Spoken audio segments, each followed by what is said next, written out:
Good morning, all. Welcome to the show. It's just in. We've got breaking news just in. The FedEx package from Melanie has arrived.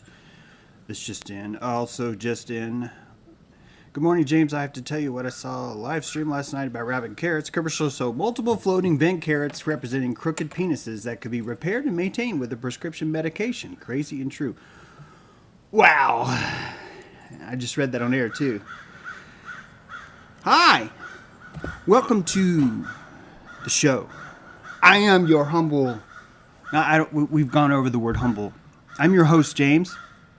If you missed the part about humble, for you to actively be working on being humble is actually sort of like virtue. It's not even sort of. It's you're externalizing yourself. You're having to step outside of yourself to look and go, how could I appear more humble to people? Humble is an external thing. It's something that is seen by others. You want to be humble, to humiliate yourself before the king is to show the king that you have humility. And humility is not something that should be built in to every single moment as if it's an a priori event. No, humility should be something that we express on a special occasion, much like joy, much like pride, much like shame. But no, we've been brought up in a world where humility all the time is like the coolest thing in the world, man. Why aren't you embracing that? And so much of what's happening around us is really the direct result of the bastardization of language, of how often we as a culture have, in a group, decided to bastardize language and make our position in this world worse.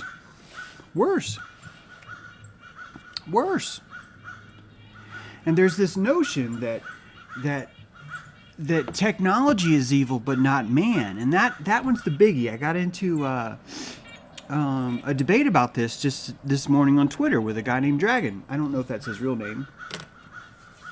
Could be his real name. Hang on a second.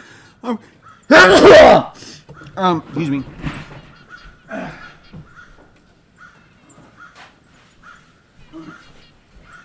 So, I got into this debate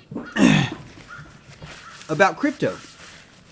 And I'm not here to say crypto is good, crypto is bad. He was missing my entire point. My point is that crypto is neither good or bad.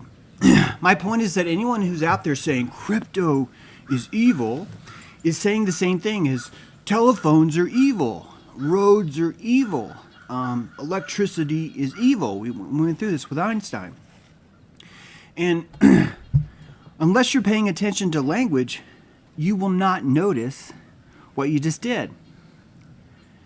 That what you just did is you took all the power that man could possibly ever have and gave it to an inanimate object or a concept.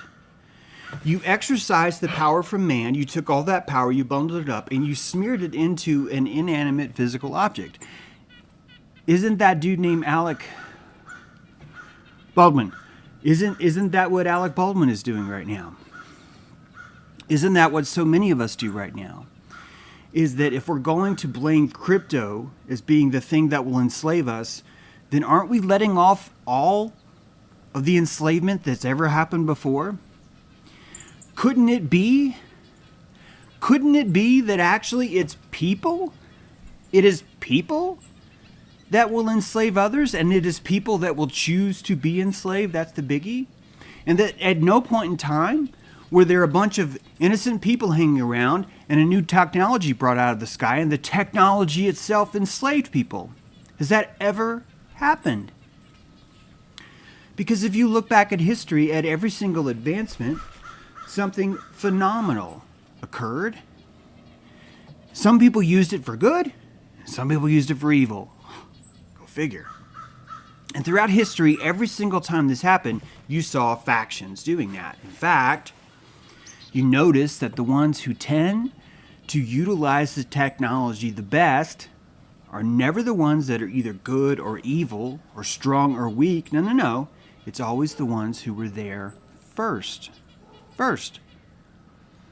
That there, sadly, is a reward system for being first in the natural world. We call it the early worm prize, which is horrible considering the life of a early worm. But the transfer of power is so obvious, but we still do it every day, over and over again. We do it every day. And if you want to ask yourself why we do that, you start to see why I call powerlessness a fetish. That there are people out there, and I think Dragon was a little bit guilty of this morning. I do. That we are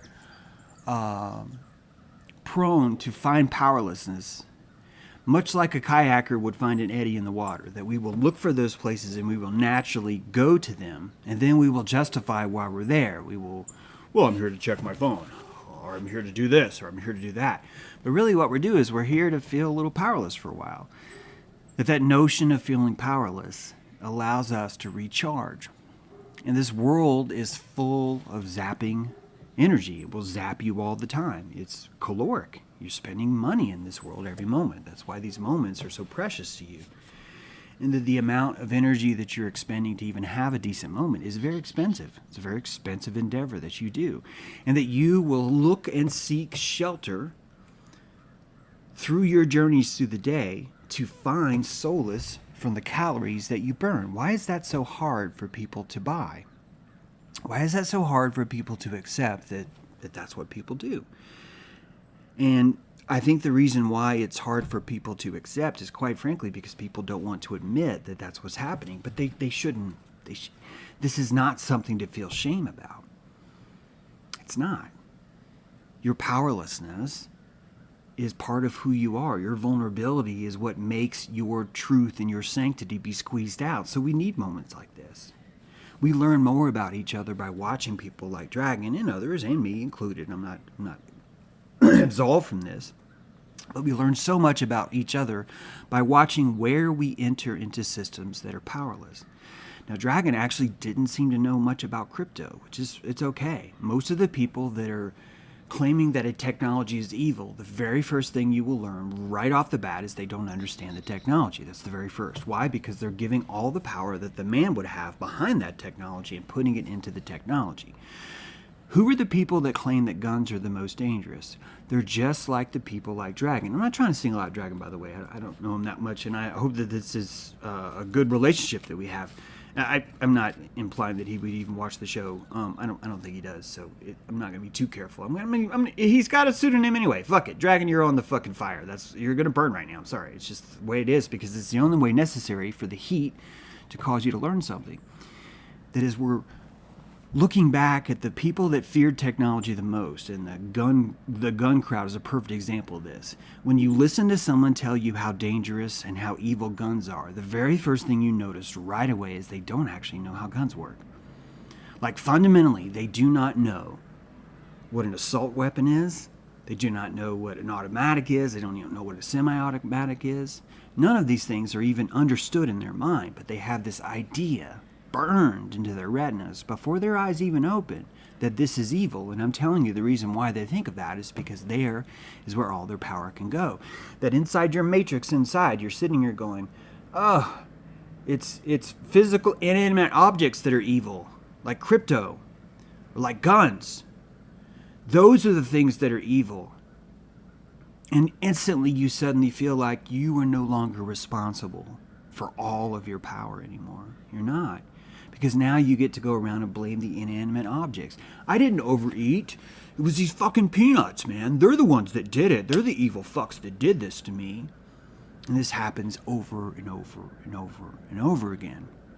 I do not want my audience to be pro-crypto. I want many of you to doubt and scrutinize with the sharpest of blades. That's what this dojo is for. You're here to enter into the octagon with your thoughts and with your beliefs and purposely be looking for an opponent because you want to be stronger here. That's the whole point. So please, this is not an appeal saying you need to be pro-crypto. It's an appeal to get you to see how often, how convenient, and how profitable it is for people to offload their power. That's all.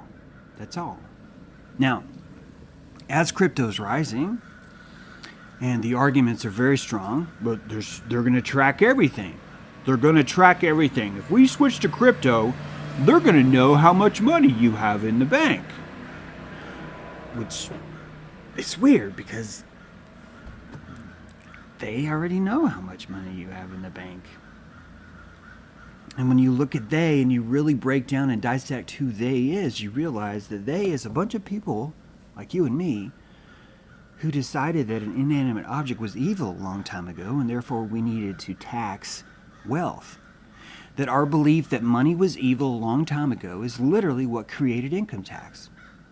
The same belief that Dragon has now will be used to usher in a new realm of regulations thrown on the gauntlet of all of us, because people like Dragon believe that an inanimate object is evil, not humans. That humanity itself is absolved from its moral obligations because this act, this process, is the evil. You see this with homosexuality right now. You see this with transhumanism right now. Every single movement that's happening around you, you're watching an offload of people saying, here's humans' power, let's put it into this and say that that's the thing that has the power. You're simply watching that. You're just watching it unfold. It brought a profound point today, which is the title of the episode. When I say profound, I'm purely speculating on what you might think of this point. But that the matrix itself is a placenta.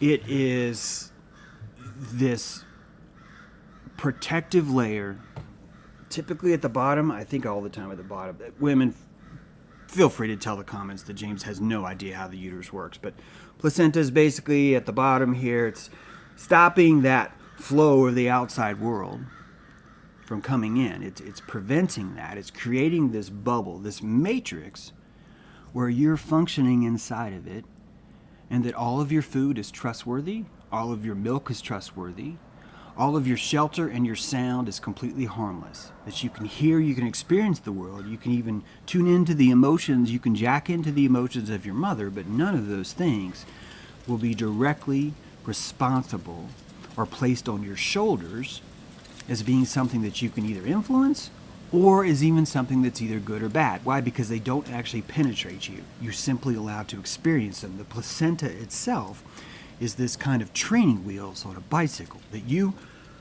are on your bike in this world, but you physically just can't fall over. You can't find damage to yourself inside that placenta, and after days, hours, minutes, you begin to build a trust for it. This trust begins to nurture you in ways that you weren't even capable of understanding, that before you were born, even the concept of nurturing was new to you. And you fall in love with that matrix. That matrix becomes your entirety. You learn to symbolically work with that matrix. You can even kick that matrix. You know that if you kick that matrix, something magical will happen, and someone will adjust you, or someone will eat something.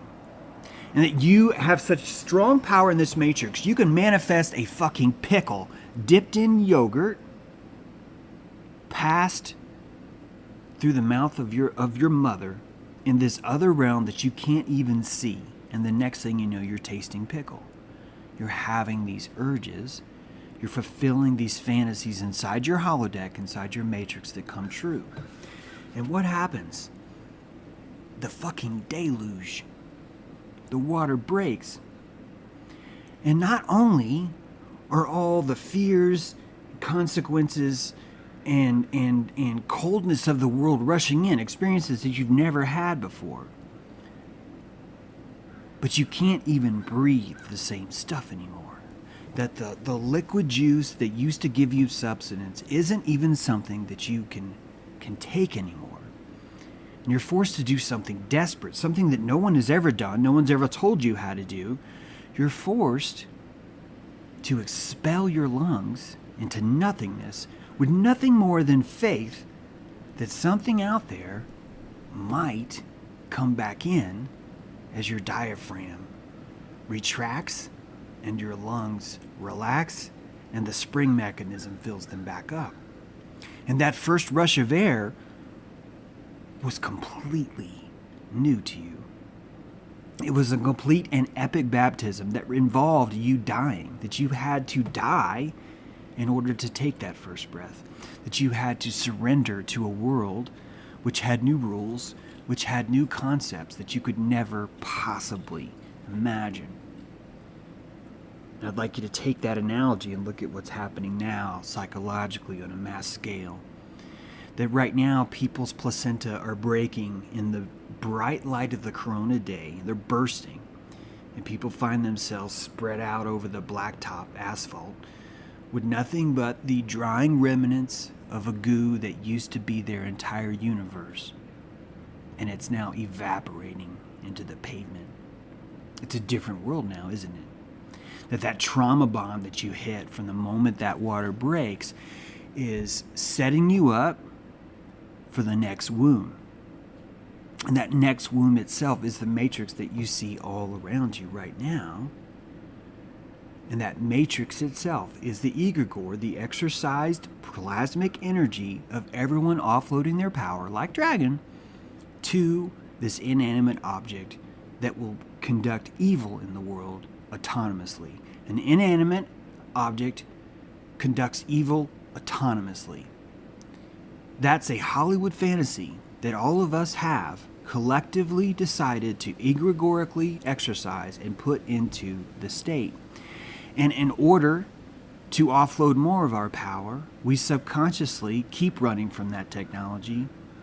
And we are always not the early bird, but the last bird. The very last bird to that worm is in fact the person that was afraid the whole time. And when they arrive at that worm, they're going to get something decrepit because that's what they were hoping for. And meanwhile, every hyena you can imagine was able to grab that technology first.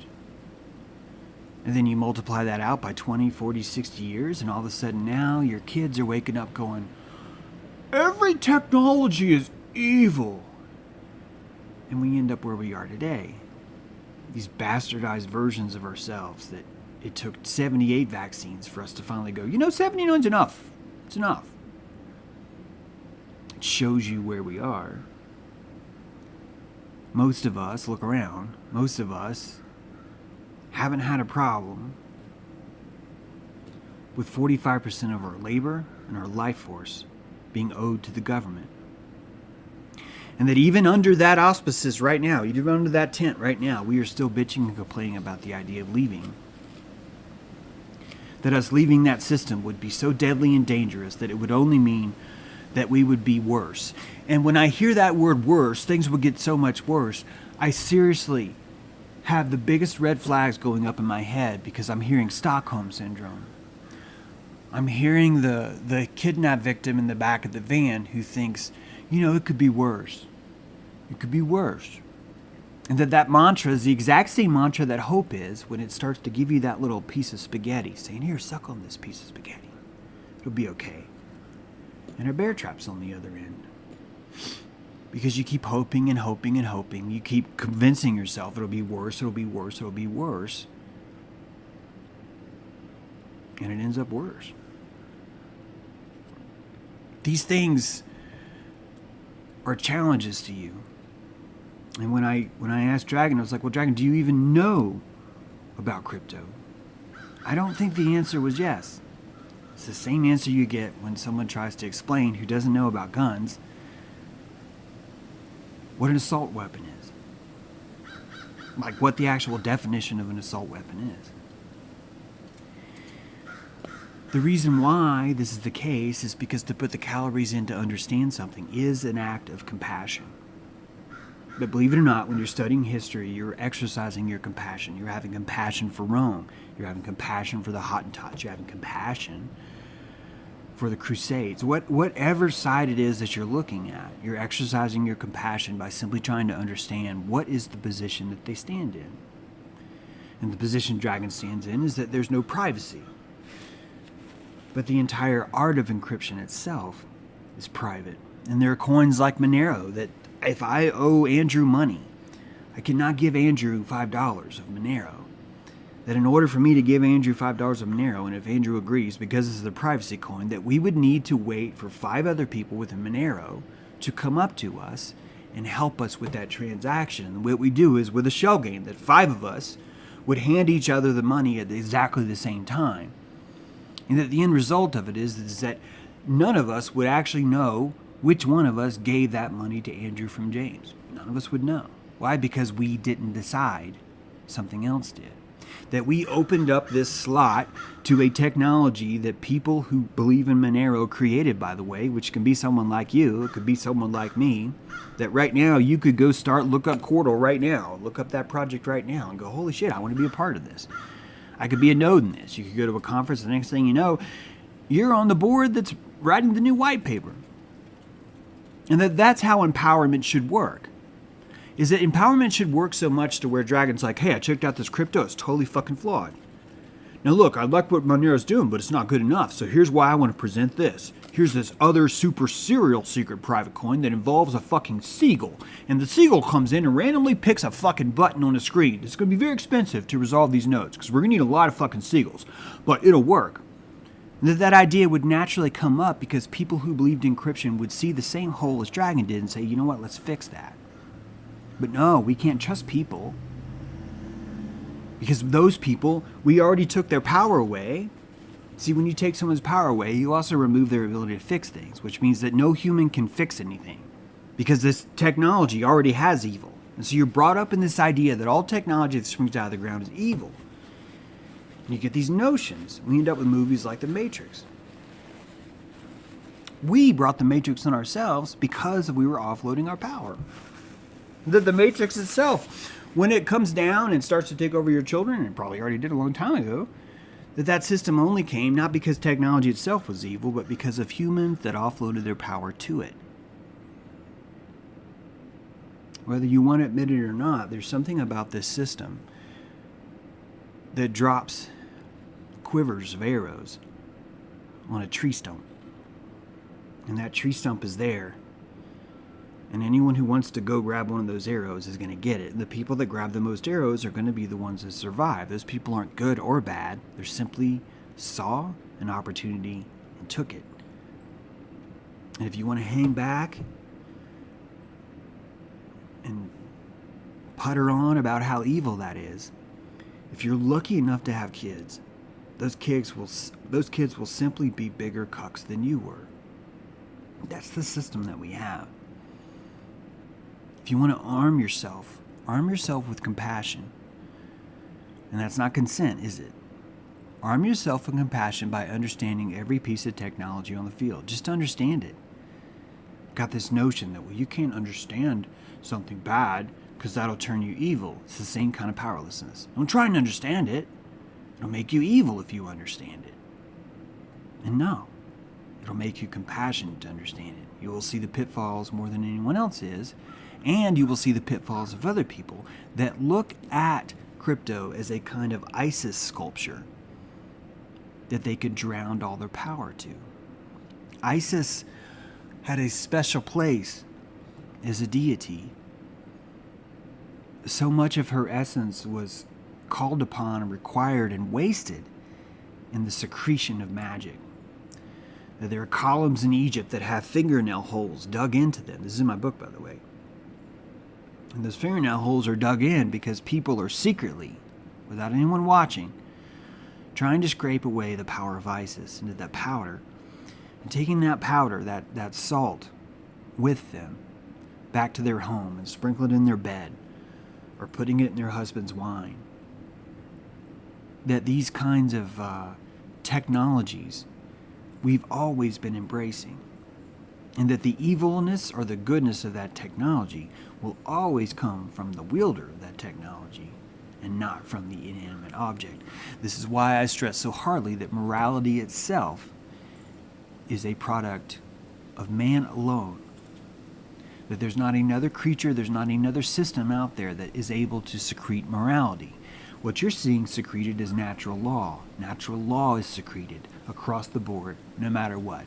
All animals are secreting natural law, even when you think they're not behaving with natural law. You're watching a prana economy that you simply have not compassionated yet. That man, because of what we think is called free will, I'm not saying it's not free will, it's just a little bit more complicated than that, that we have the ability to secrete a pollen that's not found anywhere else in nature, and that pollen is called morality. And if you're going to sit in the sidelines at the very, very back of the room and not understand how stamina works, not understand how spring works, you're going to think that all pollen is evil. And you're not participating in the world. You've evacuated from it. This matrix notion is truer than we think. Because even though we were being born in this world, some of us, our psychology was not ready for true nature yet. And what did we do? We built our own placenta, and we called it civilization. We cut down a bunch of trees, we tied them together, we dug a trench, we stuck those trees that we cut down and tied together into that trench, and we filled it with mud. We put a gate on it, and we therefore declared everything inside this gate is good. Everything outside this gate is evil. And even that notion was bullshit. That actually most of the evil was happening inside the gate because the very gates themselves were allowing that kind of pollen to be secreted. The pollen of fear, the pollen of puritanicalism, all of it. And we can't even blame these things on man and call it unnatural. That if you look at germ theory itself, the fact is that people were coming down with something that we called pox, and someone wanted to do something about it. And everything was tried, everything was invented, things that were horrible ideas were tried. Some of those horrible ideas are still around today. One guy thought, I want my son to heal more than anyone else, so I will go to extremes that no one else has gone to, because he believed that the medicine that he would elicit would be extremity. And he took his son and he threw him in a barn, and for 8 weeks he starved that boy. And that was only after taking rusty spikes, carving deep plow lines like you would in a garden, and taking those plow lines and planting snot inside of each hole like you would a seed. And that person was showing love for his child by doing that. And that child was the inventor of vaccines. That we got all our vaccines because of a religious zealot decided to instigate a ritual on his son that was so monumentally debilitating that it turned him into a psychopath. That he himself was doing the same thing to his own children, but with any animal he could find, with any parts of any animal he could find. That back then you were looking at the colors of juice to determine what was healing. And therefore the black grease that's inside of a horse's hoof suddenly dawned on Edward Jenner that, oh my God, I'm going to stick some of that grease in my kid's arm. That'll make him better. My son's already fine. So if you just stuck pus into your arm, into your son's arm, when he was already healthy, because you believe it's going to make him healthy, he's probably going to be healthy in your mind, no matter what you do, unless he dies. Now back then we couldn't test for venereal disease, so we didn't actually know what herpes was. We didn't know these things. But with variolation, with vaccination, we were basically giving everybody herpes.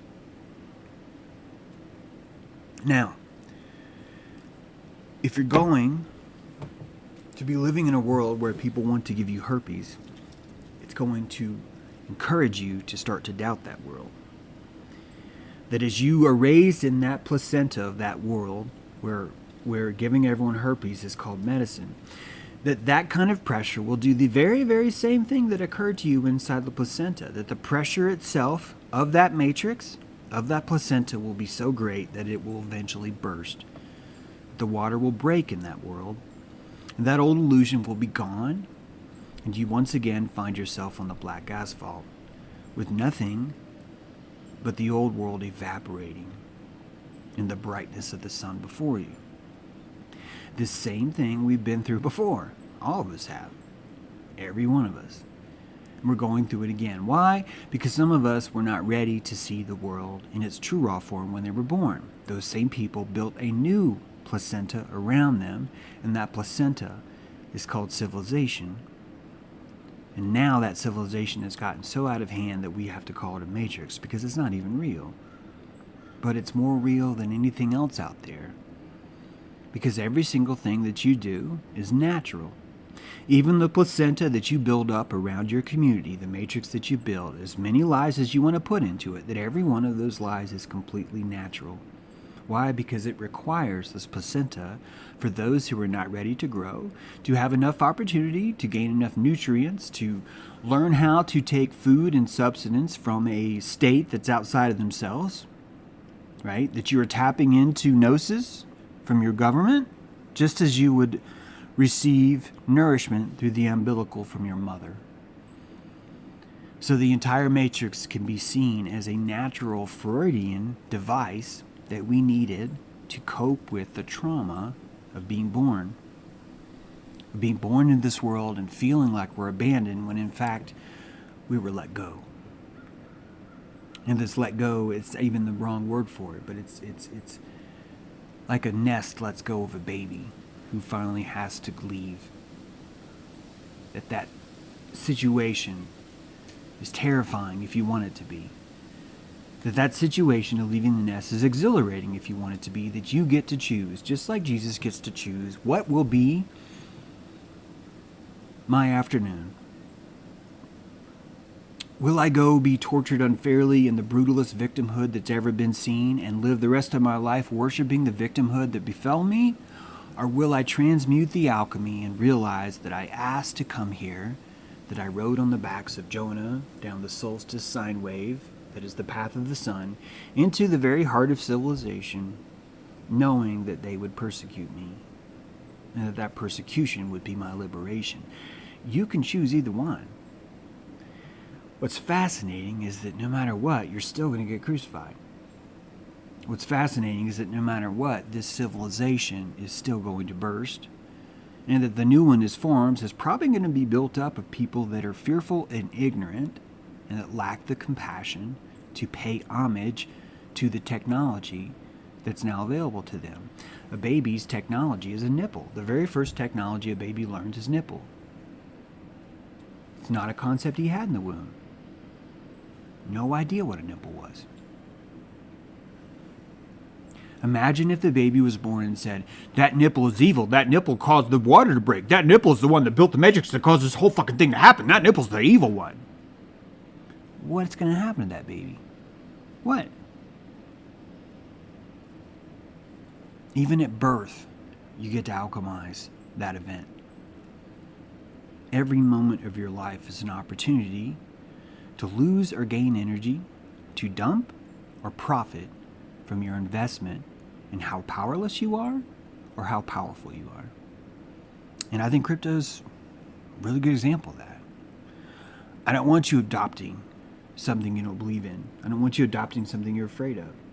What I want is for the people that aren't afraid, that do understand crypto, to work harder and faster right now. That just like every single other piece of technology, they will get to it first. They will have a bigger lead first. They, meaning this collective egregore that's abandoned ourselves. They have nothing else to do. The demons that exist in the abandoned spirit of dragon have nothing else to do but to harness technology to fulfill their egregoric demonic identity, which was given them by people like Dragon to therefore enslave the world. So what else are they going to do? What else? That's how powerful we are, that we can cast spells that are so magical that the magic spell itself takes our intent and unleashes it on the world. That's how powerful it is. You see this when a woman puts a dress on in the morning. She's chosen to unleash that flower into the world. Every decision you make is going to be unleashing power in the world or giving it away. And I'm not saying that giving away your power is bad. I think some of us are supposed to be cucks because the cucks teach those of us who do not want to be cucks how easy it is to be a cuck. Do you see how valuable the matrix is? Do you see how valuable the placenta truly was to your development? Now, when a baby's born, a baby has zero immune system. And that when you came out of the matrix of the civilization of what society is, you have zero immunity from it because you think that the system itself has all the power. And that part of you learning to breathe on your own is you literally taking back the power of breath itself. That the power of breath itself is the power of rhythm in your own life, and that to be able to set your own rhythm is to be able to play your own Pied Piper. If you haven't seen my episode, The Frequency of War, please watch it because it explains how simple it was to get people to kill each other. All they had to do was provide clothing, music. That's it. I want to remind you guys, if you'd like to buy my book, we have 5 of them to choose from. They're on sale right now. For $88, you can buy all 5. It'd be an excellent, excellent gift for someone.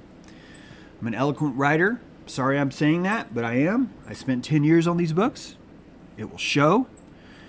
If you disagree with that, please let me know. I will give you a full refund. I don't want you thinking that I sold you something that doesn't work, but my books are eloquent. Will change things in you, and you may wake up with more compassion. Compassion is a torque. It's a force. It's a pranic leveraging commodity that you have at your disposal. And I don't mind being in the room with someone that has no compassion. Dragon has no compassion for crypto. I don't mind being in the room with him.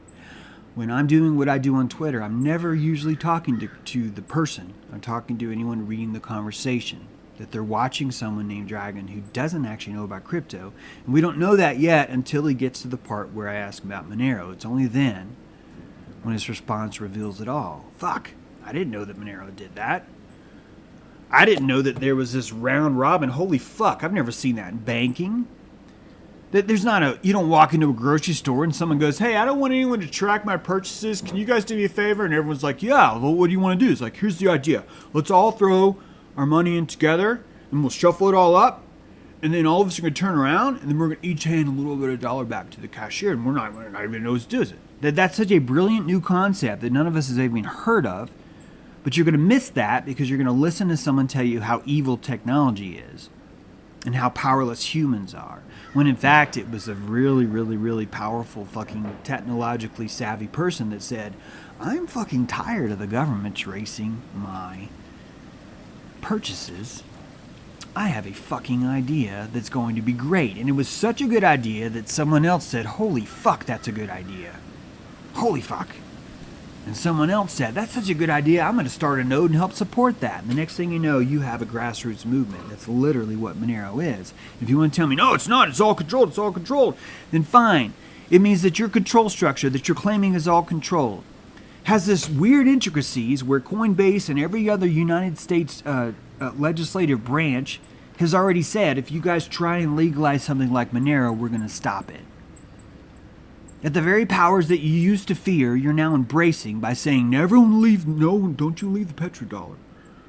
Those people over there talking about this anonymous exchange where no one could trace it, those are the bad guys. Petrodollar's good. Oh, let's suck on the fucking nipple of this petrodollar.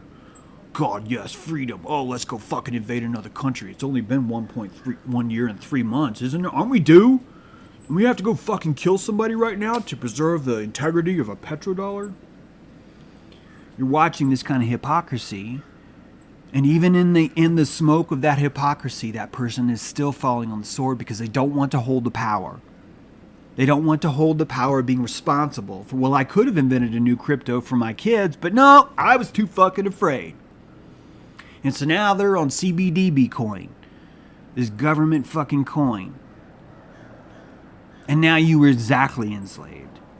Why? Because you told the government, I'm not responsible enough to understand crypto, it scares me, so I'd rather you just be the person that just decides what it should be. And the pathetic cuckery of that is just too painful for me to endure. Therefore, I have to say something about it. So I do. I have no idea how you guys are feeling about all this. Looking at the chat right now. What do you think about caretakers, compassion, exhaustion? Drew Vidian asks, James, what do you think about caretakers, compassion, exhaustion? I think compassion is going to be oxygen in your muscle tissue. I think that if you're dealing with a professional compassion giver, caretaker, I don't know if I'm going to call that compassion. I'm not at all trying to say that a caretaker doesn't care or doesn't legitimately have concerns. But guys, we need to clear some things up. It is impossible to be a scientist and be paid to pursue your science. I'm sorry. It's impossible. That the fundamentals of scientific method themselves are completely outside the realm, completely outside the realm of retribution. What I mean by that is that if you were pursuing science for a reward, a paycheck, security, stats, reputation, that you're not pursuing science. You're pursuing rewards. And there's nothing wrong with that. You're pursuing your resources. You're bettering your compassion at home to where you can exercise that with your family, with your neighbors, whoever. But if you're going to a lab and doing something to be paid, the fact that it's in a lab doesn't make you a scientist. It's the same kind of evacuation where we're saying, well, it's not. Science is the pure, unfettered pursuit of knowledge, which means you would pursue that knowledge regardless of who or what was paying you or not paying you.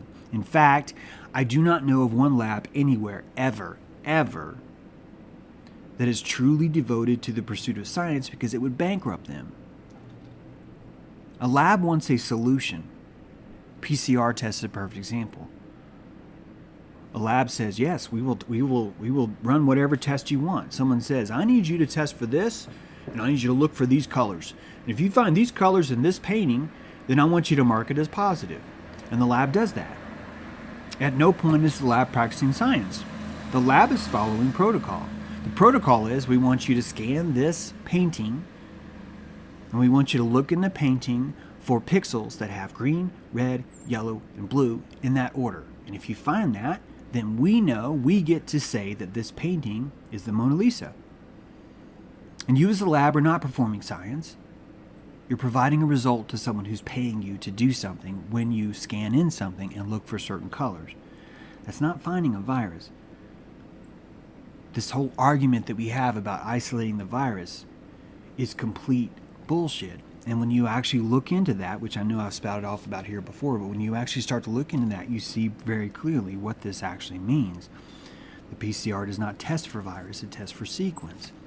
And the sequence that we test for, the red, yellow, green, and blue pixels all next to each other, could be found anywhere in the body. That there are so many sequences in your body, we don't even know how many there are to count.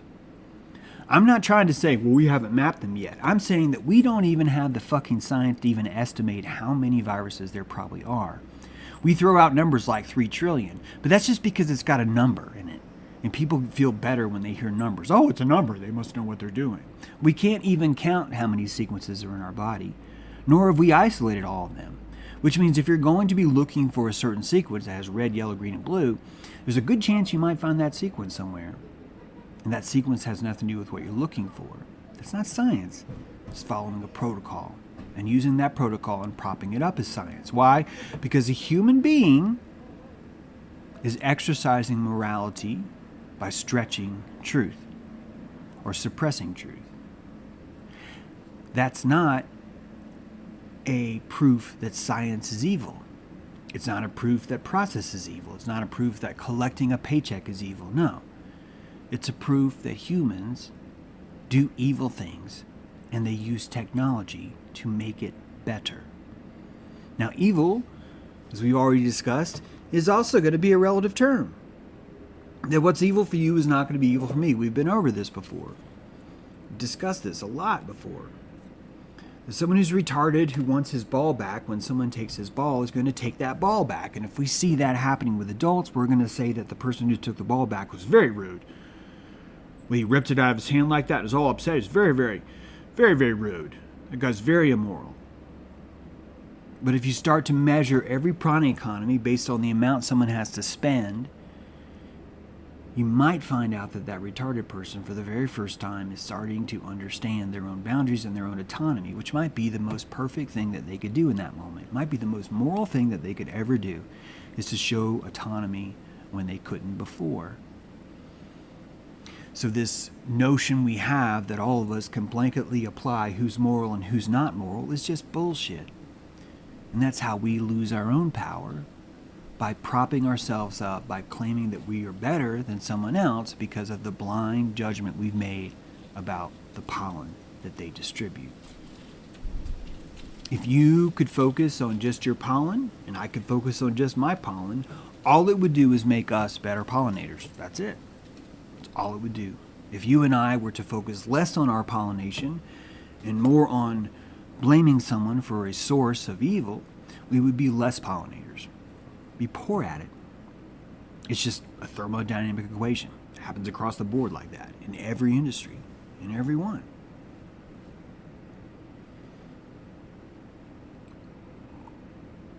Exactly, Patrick. It's a number. They must know what they're doing. The fact that it's 3 trillion, I love the 3 trillion part. Trillions, right? There are trillions of sequences. That sounds kind of like you don't know what I'm talking about. There are over 3 trillion sequences. Sound like you went home one day and you counted 3 trillion and then you're like, stopped. You're like, oh, honey, I counted, what was it? 2,999,999,999. No, 2,999,999,999,999,000. Oh, God, where was I? I'm just going to say over 3 trillion and then write that down. And that's what's happening now. Don't trust crypto. Don't distrust crypto. Compassionate crypto. Don't trust me. Don't distrust me. Compassionate me. See the difference? This is a TEDx. And it's beyond flat earth. The flat earth is going to get you in that spot where you're like, well, it's flat because these cool people said it was flat and I know it's not round, so it's flat. You're just falling into the same trap. You want Zetetics. Here's what I can experience. This is all I can experience. What I know is what I experience. Now, you have a clean prawn economy with yourself. And then anytime you start to throw electrons out and give them to someone else, crypto is evil, because you're Zetetic, you would have no choice but to say, I don't actually know that crypto is evil. These powers that be, these Luciferians, I haven't actually seen one yet. In fact, when I remember James's historical look at witchcraft, I noticed something profound that's kind of changed me. That the people that were hunting witches weren't the people in charge. That the people who were hunting witches were villagers. That it was the villagers who decided, hey, let's all put our money together and pay $1.79 so we can fucking hang Agnes of Keith. Because that chick has too many cats. I don't like how many cats she has. She's got a wart too. Yeah, let's fucking hang her. And if we hang her, Billy's going to get better. And Sarah, your crops over there that aren't doing so well, they're going to start growing.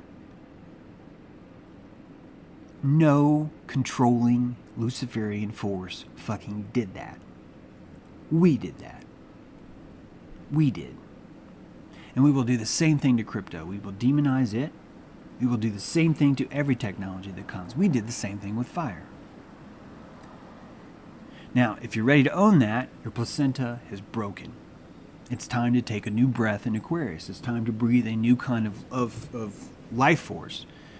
And that new kind of life force means that all of the power is in you. The most powerful person in the room is you. And if you're outside, it's still you.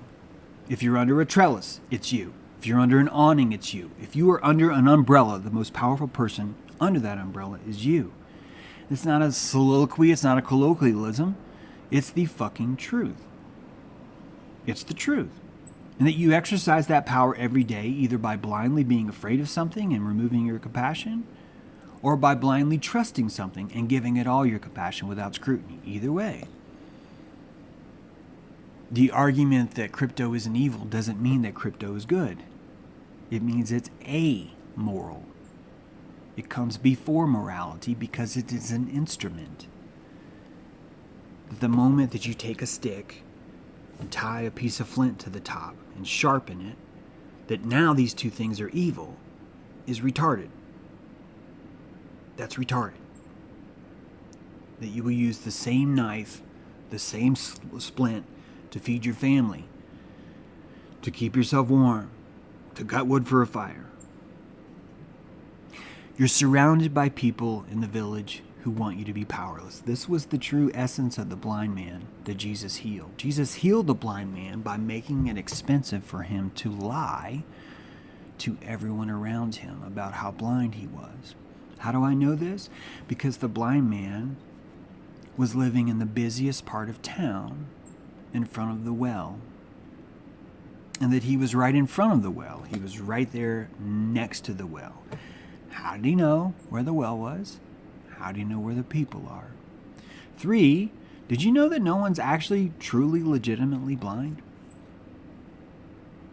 What about if you don't have eyes? You need to watch my Eye of Ra. Because even if you don't have eyes, you still have sight. I hope that blows some of you away. Please look up Eye of Ra. If you don't know this about me, Eye of Ra is an episode we did that explains how sight works. Check that out. I'm supposed to do a... Guys, I need you to buy my book. I already said that, right? Buy my book. If you don't want to buy all 5, if you just want to buy one. If you're new to my work, I recommend Blueprints of Mind Control. It's really good. If you enter penis at checkout, you'll receive 23% off. Or vagina, if you enter vagina, either one. Use your genitals for power. Find the power of your genitals and get 23% off. If you're used to my work, maybe try Best Spot Clubs Ever. Some of you have never even heard of the book Technology Belief. I'm going to call it my sleeper book. I do not think it puts people to sleep. I think people simply didn't want to try it because they saw Jews on the cover and thought, oh, geez, he's going to talk about Jews. The Technology of Belief is an entire new science. When I say new, I'm not trying to say I invented. I'm trying to say an entire new science to all of these people out there. That all these people out there are under the impression that all these industries have been found on truth. And as we unwrap all of them, we notice that every one of them is built on fraud. It's built on belief. And that it's not that the world is broken, it's simply that we have been trying to amalgamate it into the world where everything is real because it's true. When in fact, everything is real that we consider real, our reality bubbles, builds around what we believe, not what is true. And the Technology of Belief basically harnesses that concept. And in order to harness that concept, it has to put that grounding back in you. There's a story of Medusa in there that I really want you all to read. It's a new take on Medusa and what was actually happening with Perseus. This Thursday, we have a special crypto dojo. Our very own Josh. Josh works in certain industries that we will not name right now, but let's just say he's in certain industries, and he will be hosting our crypto dojo this Thursday. This is probably, I don't want to speak for Josh, I'm just guessing. It could not be, but I'm thinking this is sort of like more of an advanced crypto dojo. The last crypto dojo was kind of more like beginner. I'm not trying to say that you have to know certain things. I just don't want you to come and hear people talking about things and wonder why no one's really like going over these basic terms is all. I still think you'd learn a lot because Josh has got some serious wisdom. But that's on Thursday, 7:30. Ooh, that's at 7:30 p.m. That's late for me. But hey, I'm all for it, Melanie.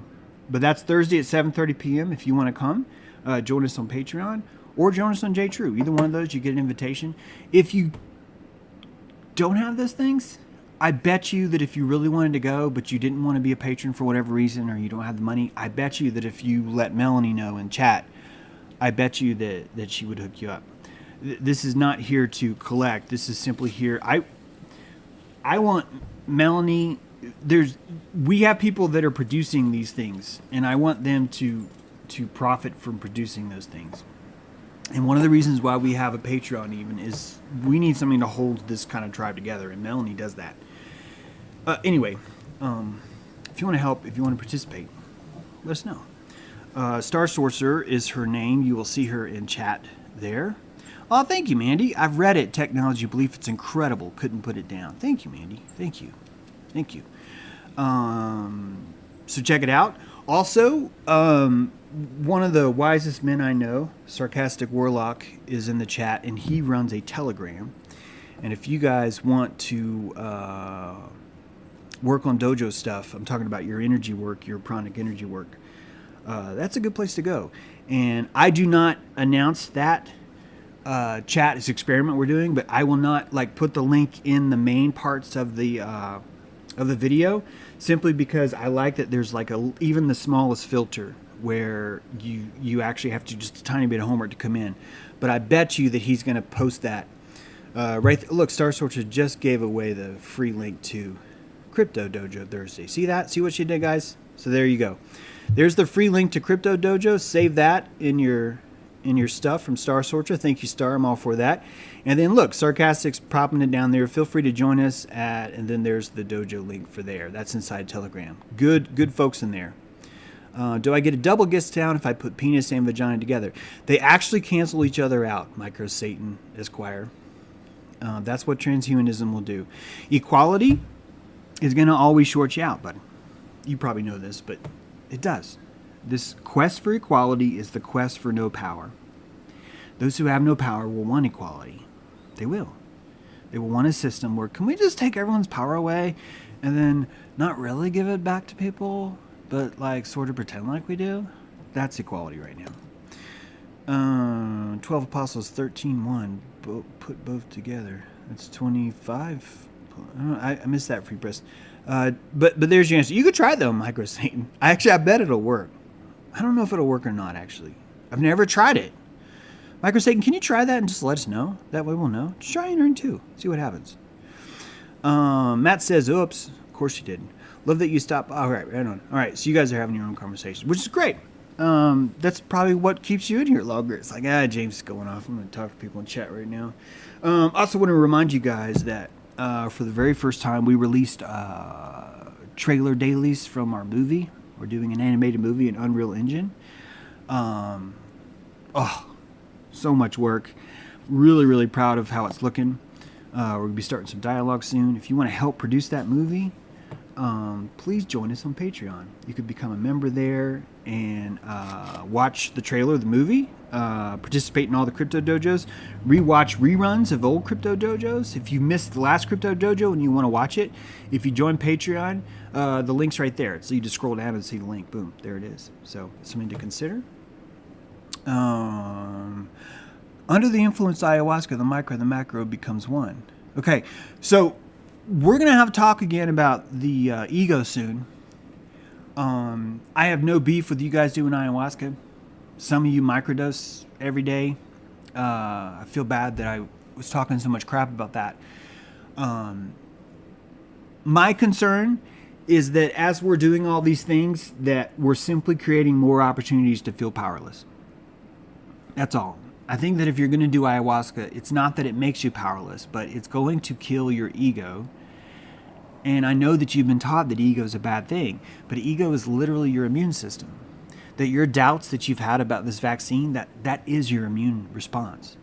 The doubts you have about these things are immune response. The pro-vaxxers are trying to tell everybody that people are anti-medicine, but none of us were rioting in the streets over tracheotomies. None of us were refusing to go to work because there was a first aid kit at work. None of us had to be fed propaganda for generation after generation after generation. None of us would have to be penalized and thrown off social media and silenced because they were speaking out against the deadly dangers of washing your hands. The shit did not happen. In fact, it was the medical industry. It was the medical industry that was fighting the whole washing your hands. The Typhoid Mary shit, it was doctors fighting that. What do you mean you have to wash your hands? That's absurd. That when you really start to look at the history of what all this is, you find that every single industry, medicine is no different, is a zealotry religious movement led by those who got there first. Who got there first? The psychopath who was willing to cut his own children's arms and smear them with paste. He's the one that got there first. And the exact same session, not week, more like the 6-month period, when the exact same parliament that ruled that vaccinations are good, also ruled that witch pricking to test for witches by sticking a needle in their wart was also good. That the origins of these things came from the exact same place. That the needle itself has a history in immunology as a witch pricker.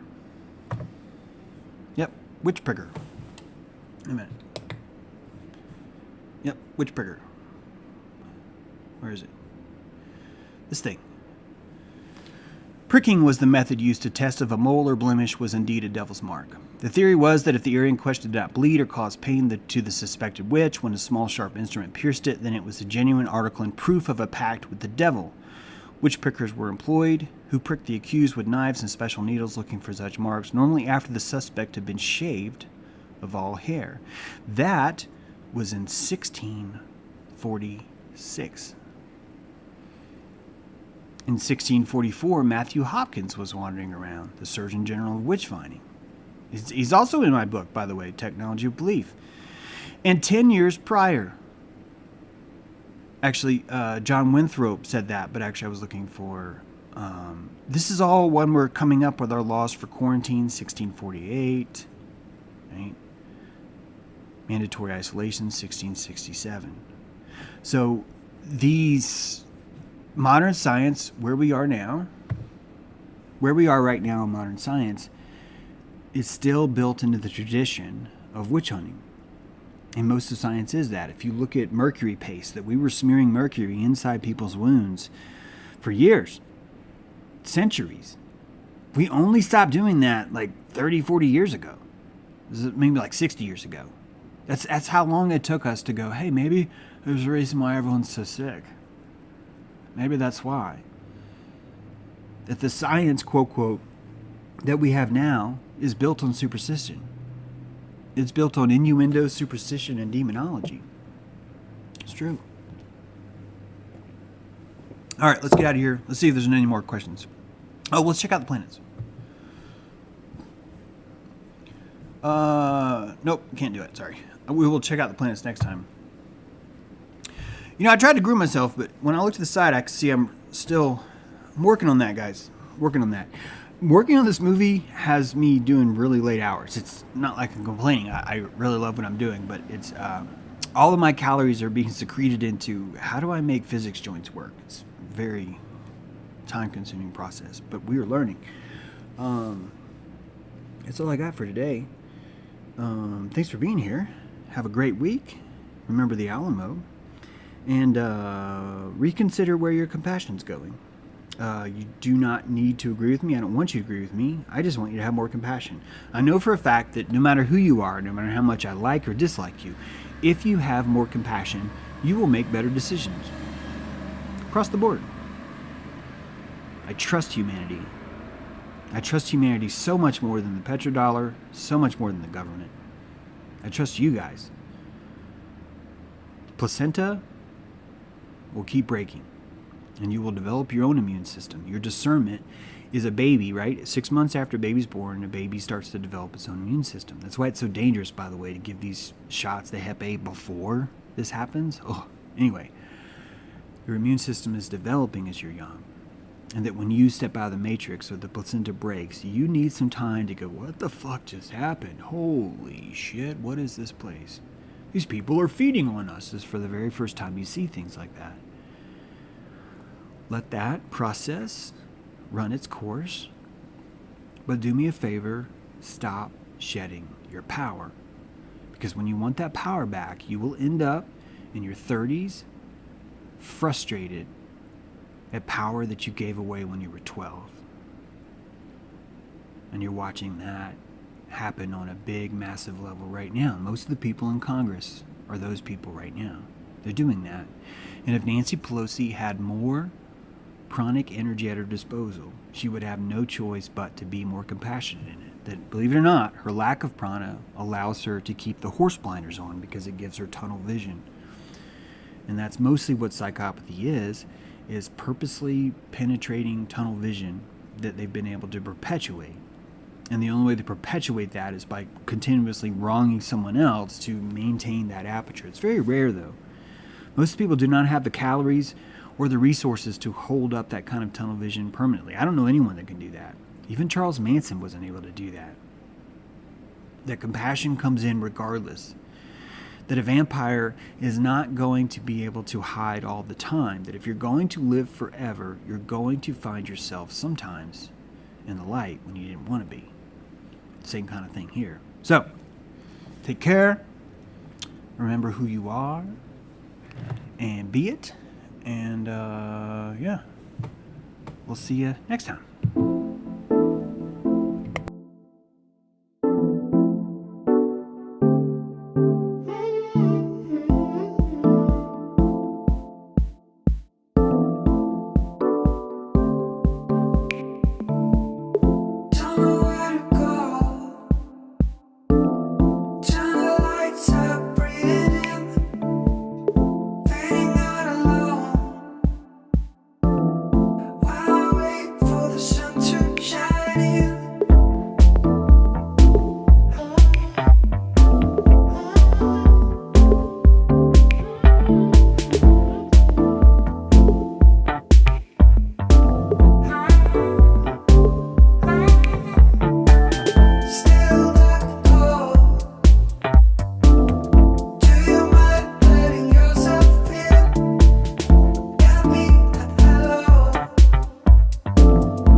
So I just thought of something real quick. Excuse me.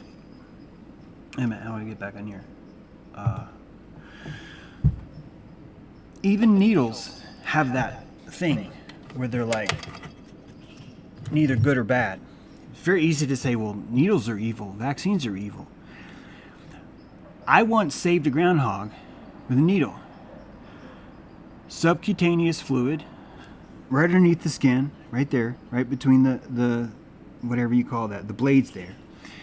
That you could subcutaneously inject fluid under there, and that hydration, when the groundhog wasn't able to drink, is actually what saved him. The needle is neither good or bad. It's what someone does with that needle. It's the same thing. Same with guns, bullets, knives, all of it, right?